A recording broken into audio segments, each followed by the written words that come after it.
अस्सलाम वालेकुम जी। Pakistan stock exchange पे कुछ शरिया कंप्लाइंट स्टॉक्स होते हैं, आपने देखे होंगे अक्सर। कुछ लोग तो प्रेफर करते हैं कि शरिया कंप्लाइंट स्टॉक्स में ही इन्वेस्ट करें। अक्सर उनको इस्लामिक कंपनीज़ या उस तरह की कंपनीज़ कहा जाता है जो कि अपने इस कारोबार में पूरे जो इस्लाम के रूल्स हैं उनको स्ट्रिक्टली फॉलो करती हैं। कभी आपने सोचा ही होगा कि जो पाकिस्तान में शरिया कंप्लाइंट जितनी भी कंपनीज़ हैं वो कौन से ऐसे स्पेसिफिक रूल्स हैं जिनको फॉलो करके वो as a sharia compliant companies declare होती हैं।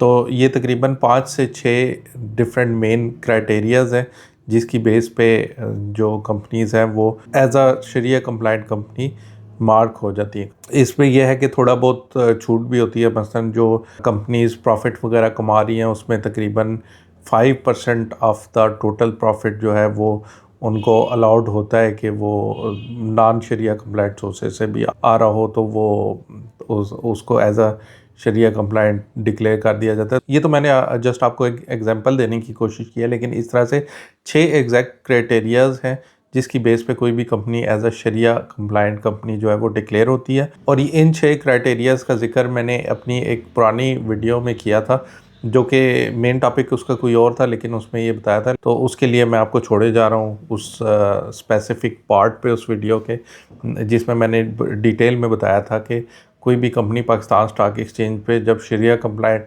लिस्ट में आती है तो उसको कौन कौन से रूल्स जो है वो फॉलो करके ही उस लिस्ट में शामिल होना होता है। तो वो तकरीबन 6 क्राइटेरियाज़ हैं जिसकी बेस पे ये डिसाइड किया जाता है कि कोई भी कंपनी जो है वो शरिया कंप्लाइंट है या नहीं है।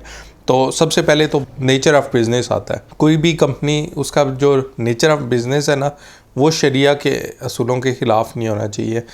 तो इसमें बाय नेचर जो बैंक्स हैं, इंश्योरेंस कंपनीज़ हैं या कोई और ऐसी कंपनीज़ हैं जिनमें जो इंटरेस्ट बेस्ड कारोबार होता है, इसमें डिफरेंट किस्म की लीजिंग कंपनीज आ जाती हैं। इन सब को बाय नेचर ही शरिया कंप्लायंस ग्रुप से बाय रखा जाता है। इसके अलावा फिर इसमें जो दूसरी कैटेगरी है बाय नेचर में, कोई ऐसी कंपनीज जो लिकर शराब वगैरह उसकी सेल करते हैं, फिर उसके बाद हराम मीट जो है, जो प्रॉपर ज़बा किया हुआ ना मीट हो, उसकी सेल करते हैं, या फिर गैमलिंग वगैरह में डील करते हैं। इस तरह की कंपनीज़ को भी बाय नेचर दायरा शरिया कंप्लाइंट कंपनीज से बाय रखा जाता है। फिर इसके बाद एथिकल बेसिस पे भी कोई भी टोबैको में डील करने वाली कंपनी, और इसके बाद एक्सप्लोसिव मटेरियल्स में जैसे पटाखे वगैरह होते हैं या कोई भी चीज़ जो एक्सप्लोड करती है, आर्म्स वगैरह की कंपनीज होगी, तो उन सब को भी बाय नेचर जो है वो शरिया कंप्लाइंस से बाहर रखा जाता है। सेकंड क्राइटेरिया जो है वो ये है कि इंटरेस्ट बेयरिंग डेट जो है कंपनी का, वो 37% ऑफ टोटल एसेट्स से कम होना चाहिए। यानी कि टोटल एसेट्स की जो वैल्यू है उसके 37% से कम जो है वो ऐसा डेट होना चाहिए जो कि उन्होंने इंटरेस्ट पे लिया हुआ हो। अब इसमें जो इस्लामिक बैंक्स वगैरह से डेट होता है वो फिर शामिल नहीं होता। इसके बाद जो थर्ड क्राइटेरिया वो ये है कि नॉन कंप्लाइंट इन्वेस्टमेंट्स जो हैं वो 33% से कम होनी चाहिए। कि कंपनी की कोई भी ऐसी इन्वेस्टमेंट्स इस तरह की चीज़ों में जो कि अलाउड नहीं है, जैसे कि इंटरेस्ट बेस्ड जो बैंक्स वगैरह है उसमें अगर पैसा रखा हुआ है, या कोई भी जो मसलन इस तरह की कंपनी है जो गैम्बलिंग वगैरह में काम करती है, या और जो बाय नेचर अलाउड नहीं है कंपनीज, उनके अंदर कोई इन्वेस्टमेंट की हुई है, तो वो टोटल कंपनी के जो एसेट्स है ना उसके 33% से कम होनी चाहिए वो इन्वेस्टमेंट। अब यहाँ पे इन्वेस्टमेंट की बात हो रही है, उससे आने वाली इनकम या रेवेन्यू की बात नहीं हो रही, वो आगे आएगी, वो चौथा क्राइटेरिया। फोर्थ क्राइटेरिया जो है नॉन कंप्लाइंट इनकम जो है, नॉन कंप्लाइंट रेवेन्यू जो है कंपनी का, वो 5% ऑफ टोटल रेवेन्यू होना चाहिए। यानी कि कंपनी के जो कमाती है ना, जो कि इनफ्लो हो रहा होता है कैश, उसमें से सिर्फ 5% ऐसा हो सकता है जो कि नॉन कंप्लाइंट सोर्सेज से आ रहा हो, जैसे कि कोई इंटरेस्ट वाला बैंक हो गया या कोई और इस तरह की कंपनी होगी जो कि शरिया कंप्लाइंट नहीं है, जो कि नॉन कंप्लाइंट उसमें आती है, जैसे कि गैमलिंग वगैरह में काम करती है या लिकर बेचती है या कुछ भी है। तो उसमें से जो इनकम आ रही है ना, टोटल रेवेन्यू जो आ रहा है उसका सिर्फ 5% तक अलाउड है। 5% से ज़्यादा है तो वो कंपनी फिर शरिया कंप्लाइंट में नहीं रहेगी।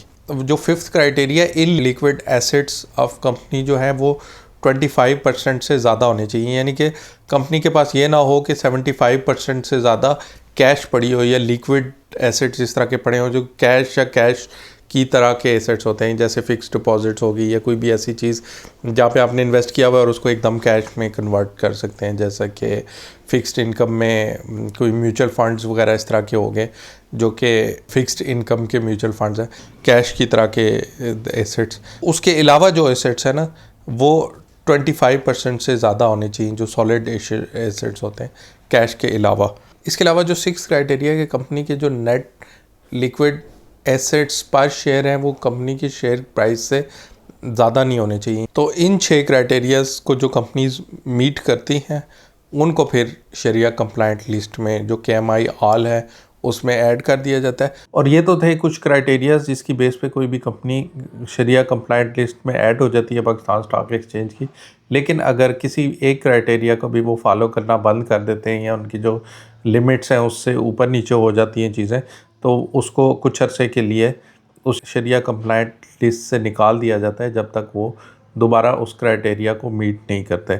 इस चैनल पे मैं पाकिस्तान स्टॉक एक्सचेंज के बारे में, म्यूचुअल फंड्स के बारे में और पर्सनल फाइनेंस के बारे में वीडियोस बनाता रहता हूँ। अगर आप भी इंटरेस्टेड हों तो ज़रूर चैनल को सब्सक्राइब कर लें।